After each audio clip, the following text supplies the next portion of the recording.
ایران کے مذہبی رہنما آیت اللہ روح اللہ موسوی خمینی 3 جون سن 1999 کو فوت ہوئے۔ وہ گزشتہ 80 سالوں سے ایران کے پہلے رہنما تھے جنہوں نے دنیا کو قدرتی موت کے ساتھ الوداع کہا۔ ان سے پہلے ایرانی حکومتوں کے سربراہوں کو یا تو جلا وطنی کی اذیتوں کا سامنا کرنا پڑا تھا اور یا ان کا قتل ہوا تھا۔ جب خمینی کی موت ہوئی تو حکومت ایران نے انہیں اسلام کے پیغمبر حضرت محمد صلی اللہ علیہ وسلم اور ان کے بعد آنے والے اماموں کے بعد سب سے دینی شخص قرار دیا تھا۔ امام خمینی 24 ستمبر سن 1902 کو ایران کے شہر خمین میں پیدا ہوئے۔ خمینی کم لوگوں سے ملنا جلنا پسند کرتے تھے۔ انہوں نے 6 سال کی عمر سے قرآن پاک پڑھنا شروع کیا۔ بعد میں انہوں نے قم شہر میں سکونت اختیار کرنے کا فیصلہ کیا۔ خمینی نے آیت اللہ بننے کے بعد ایران کی شاہ اور امریکہ کے ساتھ ان کے تعلقات پر تنقید کرنا شروع کر دی، جس کی وجہ سے شاہ نے انہیں ملک بیدار کر دیا۔ آیت اللہ وہاں سے ترکی چلے گئے۔ اس کے بعد وہ وہاں سے عراق اور پھر فرانس گئے۔ فرانس میں خمینی کا دن صبح 3 بجے شروع ہوتا تھا، یعنی صبح کی نماز سے بہت پہلے۔ اس وقت وہ ان کاغذات کو پڑھنے میں صرف کرتے جو ایک دن پہلے آئے ہوتے تھے اور جنہیں پڑھنے کا وقت نہیں ہوتا تھا۔ 7 بجے وہ ناشتہ کرنے سے پہلے غیر ملکی پریس رپورٹر کے فارسی ترجمے پڑھتے تھے۔ باقر معین اپنی کتاب خمینی دی لائف آف آیت اللہ میں لکھتے ہیں کہ اگلے 3 گھنٹے وہ ایران کی تازہ ترین خبروں اور اپنے معاملات پر غور و فکر کرتے تھے۔ 10 بجے سے 12 بجے تک وہ عبادت کرتے تھے۔ 3 بجے کے بعد وہ 2 گھنٹہ سیاسی کام کرتے تھے۔ دن میں جب بھی وقت ملتا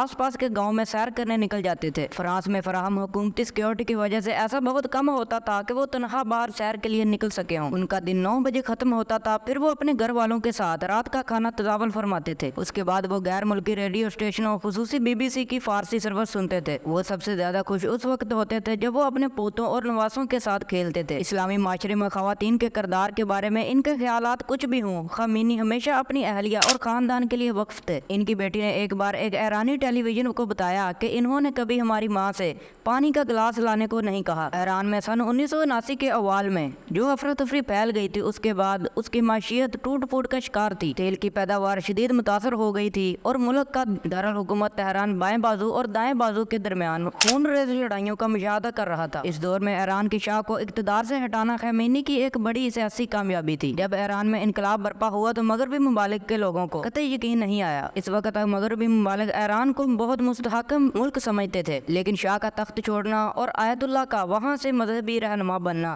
ایک دن میں نہیں ہوا تھا۔ شاہ کے زمانے میں ایران مغربی ممالک کے کیمپ میں تھا، جبکہ آیت اللہ کھل کر اس کی مخالفت کرتے تھے۔ اس وجہ سے انہیں سن 1962 میں گرفتار کر لیا گیا۔ اس گرفتاری نے انہیں ملک کا ہیرو بنا دیا۔ وہ پہلے ترکی گئے، پھر عراق اور پھر فرانس میں رہنے لگے۔ یہاں قیام کے دوران وہ اپنے حامیوں پر زور دیتے رہے کہ وہ شاہ کو اقتدار سے نکال باہر کریں۔ سن 1979 کے آنے سے قبل شاہ کی مقبولیت پورے ایران میں کم ہونے لگی، پھر ہر طرف فساد پھیل گیا اور روزانہ ہڑتالیں ہونے لگی۔ شاہ نے ایران چھوڑنے کا فیصلہ کر لیا، لیکن وہ 16 جنوری تک تہران میں ہی رہے۔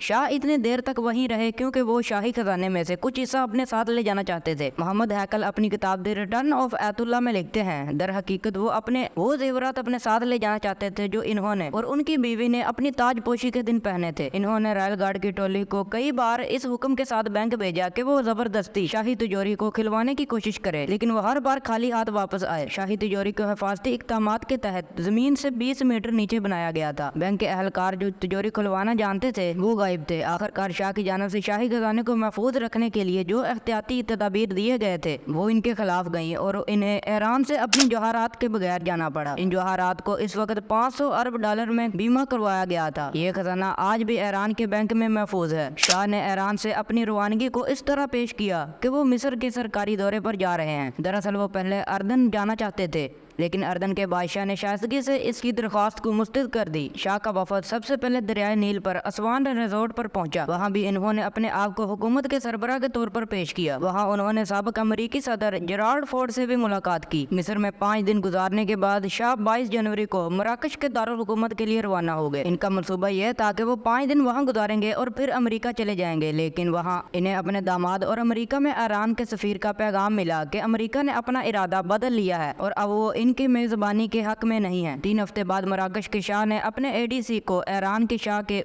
شاہ کے پاس یہ بتانے کے لیے بھیجا کہ وہ انہیں اپنے ملک میں سیاسی پناہ دینے چاہتے ہیں، لیکن اب صورتحال بدل چکی ہے اور وہ چاہ کر بھی انہیں اپنے پاس نہیں رکھ سکتے۔ جب شاہ 27 جولائی سن 1980 کو کینسر کے باعث فوت ہو گئے تو انہیں سرکاری اعزاز کے ساتھ وہیں سپرد خاک کر دیا گیا۔ دوسری جانب 1 فروری سن 1979 کی رات 1 بجے چارٹرڈ بوئنگ 747 طیارے دیمیے فلور نے